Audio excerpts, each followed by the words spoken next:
Hello दोस्तों, नमस्कार। Study with MG Pathak YouTube channel पे आपका स्वागत है। इस वीडियो में पॉलिटिकल साइंस विषय के हॉब्स के बारे में क्वेश्चन आंसर करेंगे।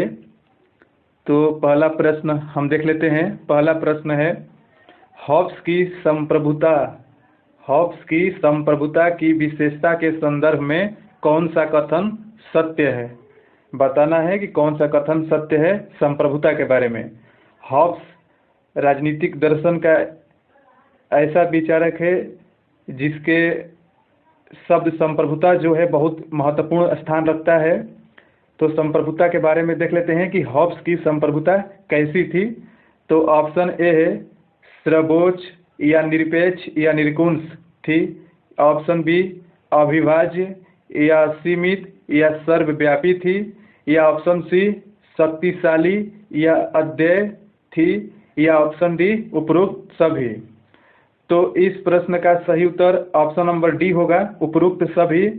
क्योंकि हॉब्स की जो संप्रभुता थी वो सर्वोच्च थी, यानी सबसे शक्तिशाली थी, निरपेक्ष भी थी और निरकुंश भी थी और अविभाज्य भी थी। यानी हॉब्स की संप्रभुता का भाज्य नहीं हो सकता है, विभाजन नहीं हो सकता है, इसीलिए अविभाज्य था और असीमित था, यानी इसको बहुत अधिक शक्ति थी इसके पास और सर्वव्यापी था। और ऑप्शन सी में शक्तिशाली भी था। हॉब्स की संप्रभुता शक्तिशाली भी था और अद्वैय। अद्वैय का मतलब होता है ये किसी को दे नहीं सकते आप, ये अद्वैय था। यानी इस प्रश्न का सही उत्तर ऑप्शन नंबर डी होगा। अगला प्रश्न देख लेते हैं। संप्रभु का आदेश ही विधि है। संप्रभु का आदेश ही विधि है, यह कथन किसका है। तो ऑप्शन ए है जे.एस. मिल का, या ऑप्शन बी है रूसो का, या ऑप्शन सी है हॉब्स का, या ऑप्शन डी है इनमें से कोई नहीं। तो इस प्रश्न का सही उत्तर ऑप्शन नंबर सी सही होगा, हॉब्स का। ये जो वाक्य है या कथन है, ये संप्रभु का आदेश ही विधि है, यानी जो संप्रभु है उसी का आदेश ही विधि या कानून होगा। ये बात हॉब्स कह रहा है। अगला प्रश्न, विधि का मौन रहना ही स्वतंत्रता है। यानी विधि का मौन रहना ही स्वतंत्रता है, यह कथन किसका है बताना है। तो ऑप्शन देख लेते हैं। ऑप्शन नंबर ए है रूसो का, ऑप्शन नंबर बी है हॉब्स का, ऑप्शन नंबर सी है लॉक का, ऑप्शन नंबर डी है इनमें से कोई नहीं। तो इस प्रश्न का सही उत्तर ऑप्शन नंबर बी सही होगा। हॉब्स का ये कथन है कि जहाँ विधि मौन रहती है, यानी विधि अगर मौन रहेगी तभी स्वतंत्रता संभव है, यानी विधि का मौन रहना ही स्वतंत्रता है। अगला प्रश्न, किसने लेवियाथन को अंग्रेजी साहित्य में लिखी गई सबसे बेहतर रचना कहा है। ये जो लेवियाथन पुस्तक है ये हॉब्स की पुस्तक है, ये हॉब्स का पुस्तक है और ये महत्वपूर्ण ग्रंथ है हॉब्स का। तो पूछ रहा है प्रश्न कि ये किसने कहा है कि अंग्रेजी साहित्य में लिखी गई सबसे बेहतर रचना है। तो ऑप्शन देख लेते हैं। ऑप्शन नंबर ए है लॉक, ऑप्शन नंबर बी है रूसो, ऑप्शन नंबर सी है माइकल ओक्सफोर्ड, या ऑप्शन नंबर डी है इनमें से कोई नहीं। तो इस प्रश्न का सही उत्तर ऑप्शन नंबर सी सही होगा। माइकल ओक्सफोर्ड ने कहा है कि लेवियाथन जो है ये अंग्रेजी साहित्य में लिखी गई सबसे बेहतर रचना है। अगला प्रश्न, किसने लेवियाथन को ऑक्सफोर्ड विश्वविद्यालय में जला दिया था। बताना है कि जो हॉब्स की पुस्तक है लेवियाथन, किसने इसको ऑक्सफोर्ड विश्वविद्यालय में जला दिया था। तो ऑप्शन देख लेते हैं। ऑप्शन नंबर ए है बेंथम, ऑप्शन नंबर ए है जे.एस. मिल, ऑप्शन नंबर सी है क्लैरेंडन, ऑप्शन नंबर डी है इनमें से कोई नहीं। तो इस प्रश्न का सही उत्तर ऑप्शन नंबर सी होगा। क्लैरेंडन ने इस पुस्तक को ऑक्सफोर्ड विश्वविद्यालय में जला दिया था। अगला प्रश्न, हॉब्स की समझौते की विधि के संदर्भ में क्या सत्य है। यानी जो हॉब्स की सामाजिक समझौता है, तो समझौते की विधि क्या है इसके बारे में प्रश्न पूछ रहा है। चलिए हम ऑप्शन को देख लेते हैं।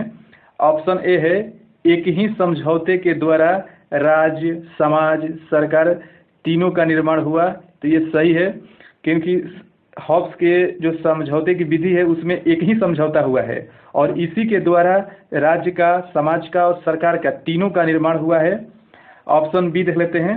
समझौते का मूल उद्देश्य आत्म संरक्षण है। तो ये भी ऑप्शन सही है, क्योंकि समझौते का जो मूल उद्देश्य है आत्म संरक्षण या आत्मरक्षा, यही इसका मूल उद्देश्य है। तो इसलिए ऑप्शन बी भी सही है। ऑप्शन सी देख लेते हैं।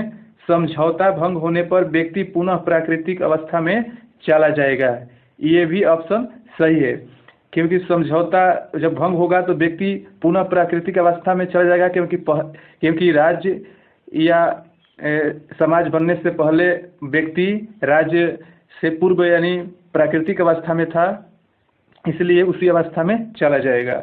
तो ऑप्शन डी देख लेते हैं।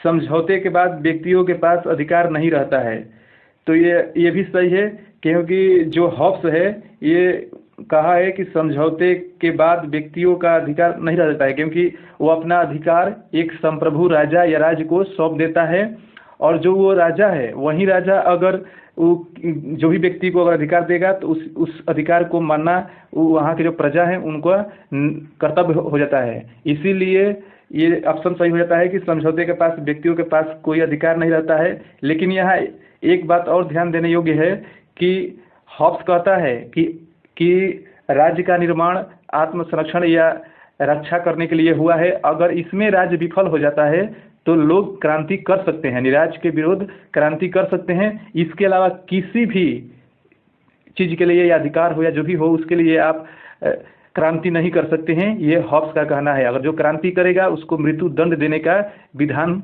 हॉब्स करता है। इसलिए इस प्रश्न का सही उत्तर ऑप्शन नंबर डी होगा, यानी सबके सब सही हैं। अगला प्रश्न देख लेते हैं।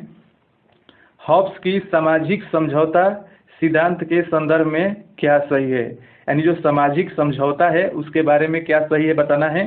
तो राज्य या राजा समझौते का परिणाम है, समझौते का भाग नहीं है।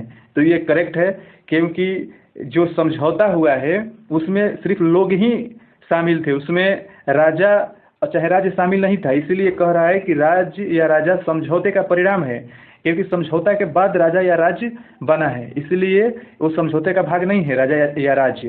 तो ये सही हो गया। ऑप्शन नंबर बी देख लेते हैं। सभी व्यक्ति अपनी शक्ति एक राजा को प्रदान कर दिया, ये सही है, क्योंकि सभी व्यक्ति के पास जो अधिकार या शक्ति है वो एक राजा को प्रदान कर दिए हैं। ऑप्शन नंबर सी देख लेते हैं। राज्य, समाज, सरकार कृत्रिम संस्थाएं हैं, तो ये सही है, क्योंकि ये राज्य और समाज और सरकार कृत्रिम संस्था है, यानी इसको बनाया गया है। और समझौते का मूल आधार बुद्धि, शक्ति, उपयोगिता है, और समझौते का जो मूल अधिकार है वो बुद्धि, शक्ति एवं उपयोगिता है, ये भी कथन सही है। अगला कथन देख लेते हैं।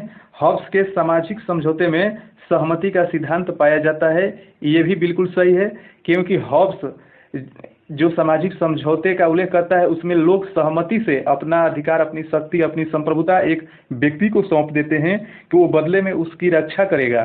क्योंकि प्राकृतिक अवस्था बहुत दयनीय थी, पशुवत थी, उसमें मनुष्य संघर्ष कर रहा था, एक दूसरे को मार रहा था, और उसके बाद उसके जो अधिकार थे अधिकार का हनन कर रहा था। इसीलिए राज्य का निर्माण करना पड़ा ताकि लोगों को रक्षा कर सके ये राज्य। तो इसलिए ये भी ऑप्शन सही है, यानी इस प्रश्न का उपरोक्त सभी सही होगा। अगला प्रश्न देख लेते हैं। हॉब्स की प्राकृतिक अवस्था कैसी है। अब हॉब्स प्राकृतिक अवस्था का उल्लेख करता है, तो ये कैसी थी प्राकृतिक अवस्था। तो ऑप्शन देख लेते हैं। ए, पूर्व सामाजिक एवं पूर्व राजनीतिक अवस्था थी, तो ये बिल्कुल सही है। हॉब्स कहता है कि मानव की जो प्राकृतिक अवस्था थी वो पूर्व सामाजिक थी और पूर्व राजनीतिक थी, यानी उस समय समाज भी नहीं था और लोग राजनीतिक अवस्था में भी नहीं थे, इसलिए ऑप्शन नंबर ए सही हो गया। ऑप्शन नंबर बी देख लेते हैं। प्राकृतिक अवस्था सभी के विरुद्ध, सभी के लिए संघर्ष की अवस्था थी, तो ये भी सही है, क्योंकि प्राकृतिक अवस्था में सभी के विरुद्ध सभी का संघर्ष जारी था शक्ति अर्जित करने के लिए, तो इसलिए सही हो गया।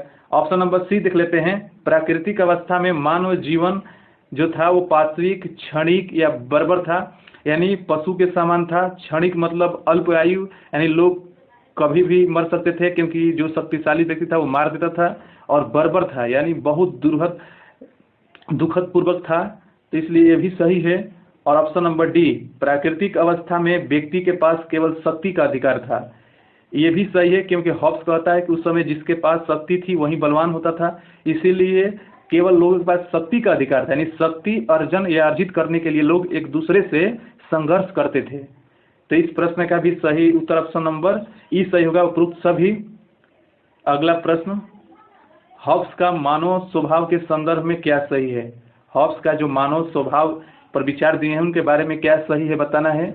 आप इस वीडियो को लाइक शेयर करिएगा और चैनल को सब्सक्राइब कर लीजिएगा, क्योंकि इस चैनल पे पॉलिटिकल साइंस विषय के UGC net JRF TGT PGT से संबंधित प्रश्नों को हल कराया जाएगा। और इस वीडियो के बाद हम एक और वीडियो इस पे हॉब्स लाएंगे, जो पहले एग्जाम में प्रश्न पूछा गया है वो इसमें रखेंगे। तो इस प्रश्न का ऑप्शन देख लेते हैं। मानव स्वभाव से ही असामाजिक प्राणी है, यानी मानव स्वभाव के बारे में हॉब्स कह रहा है कि मानव स्वभाव से ही असामाजिक प्राणी है। तो ये बिल्कुल सही है, क्योंकि हॉब्स ने कहा है कि असामाजिक प्राणी है, जो मानव है स्वभाव से ही असामाजिक प्राणी है। और वहीं पे अरस्तु कहता है कि मनुष्य एक सामाजिक प्राणी है, लेकिन हॉब्स कह रहा है कि मनुष्य एक असामाजिक प्राणी है। तो अगला ऑप्शन देख लेते हैं, ऑप्शन बी, व्यक्ति लालची एवं स्वार्थी है। ये भी सही है।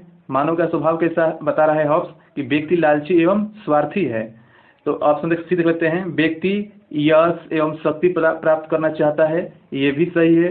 हॉब्स कहता है कि व्यक्ति अपना यश और शक्ति प्राप्त करना चाहते हैं, यानी मानव का स्वभाव शक्ति अर्जित करना और यश कमाना भी चाहता है। तो ऑप्शन डी देख लेते हैं, व्यक्ति की इच्छाएं अनंत होती है। हॉब्स कह रहा है कि मानव का जो स्वभाव है, यानी जो व्यक्ति का स्वभाव है, उसकी इच्छाएं अनंत होती है। वो यश शक्ति प्राप्त करना चाहता है, वो लालची एवं स्वार्थी है, वो स्वभाव से ही असामाजिक प्राणी है। ये बात कह रहा है हॉब्स। इसलिए इस प्रश्न का सही उत्तर ऑप्शन नंबर ई सही होगा, उपरोक्त सभी। और इसके बाद आप जब रूसो या लॉक के बारे में पढ़ेंगे तो उनके जो प्राकृतिक अवस्था संबंधी विचार हैं, सामाजिक समझौता संबंधी विचार हैं, वो देखेंगे अगले वीडियो में। अगला प्रश्न देख लेते हैं, हॉब्स के जीवन के संदर्भ में क्या सही है, यानी हॉब्स के जो जीवन है, जीवन के संदर्भ में बताना है। तो देख लेते हैं ऑप्शन। तो ऑप्शन ए है, हॉब्स का जन्म 1588 ईस्वी ब्रिटेन के मालमेसबरी के पास वेस्टपोर्ट में हुआ था। तो ये सही है, क्योंकि हॉब्स का जन्म 5 अप्रैल 1588 में ब्रिटेन के मालमेसबरी के पास वेस्टपोर्ट में हुआ था। और ऑप्शन बी है, स्पेन की जो जल सेना ने इंग्लैंड पर आक्रमण कर दिया था। ये गलत टाइप हो गया है। इसी भय के वातावरण में हॉब्स का समय जन्म से पूर्व हो गया था। तो ये ऑप्शन कह रहा है कि स्पेन की जो जल सेना थी वो हॉब्स इंग्लैंड पर आक्रमण कर दी थी, और उसी भय के वातावरण में जो हॉब्स की माता हैं वो हॉब्स को समय से पूर्व जन्म दे देती हैं। तो ये बिल्कुल सही है, ये बात सही है।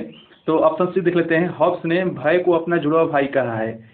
इसी के कारण जो भय के वातावरण में उसका जन्म हो जाता है, तो इसी के कारण हॉब्स बार बार कहता है कि भय और मैं जुड़वा भाई हैं, क्योंकि भय को अपना जुड़वा भाई मानता है। इसलिए ऑप्शन सी सही है। और ऑप्शन डी, हॉब्स चार्ल्स प्रथम का शिक्षक था, इसलिए राजतंत्र का समर्थक था। ये भी ऑप्शन सही है। किसी भी विद्वान या दार्शनिक के बारे में आप उसके पृष्ठभूमि को जब जानेंगे तो पाएंगे कि उसके विचार उसी के पृष्ठभूमि के इर्द गिर्द घूम रहे होंगे। क्योंकि हॉब्स देखिए, चार्ल्स प्रथम का क्या था, शिक्षक था, और चार्ल्स जो प्रथम था वहाँ का राजा शासक था, और वो राजा था, इसलिए राजतंत्र का समर्थक हॉब्स भी हो गया।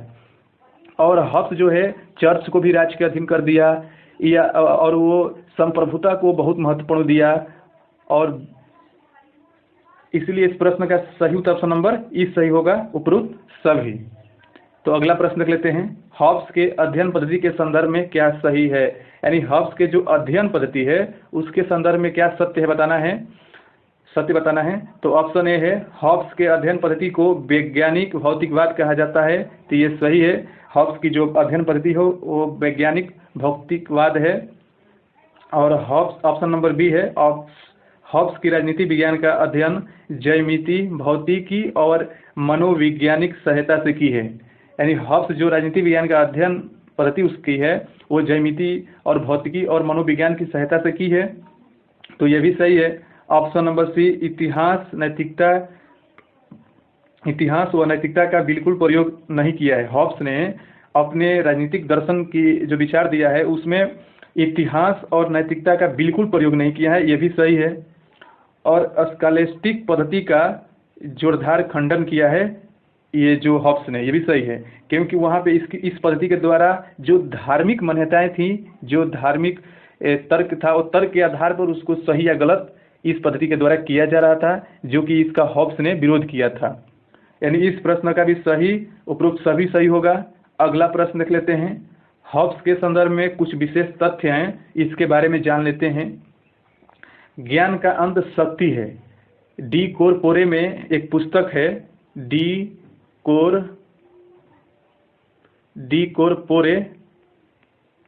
कोरपोरे में हॉब्स कहता है कि ज्ञान का अंत शक्ति है। तो ये तथ्य है हॉब्स के बारे में। हॉब्स के विचारों में पूर्ण सत्ता है, पूर्ण सत्ता।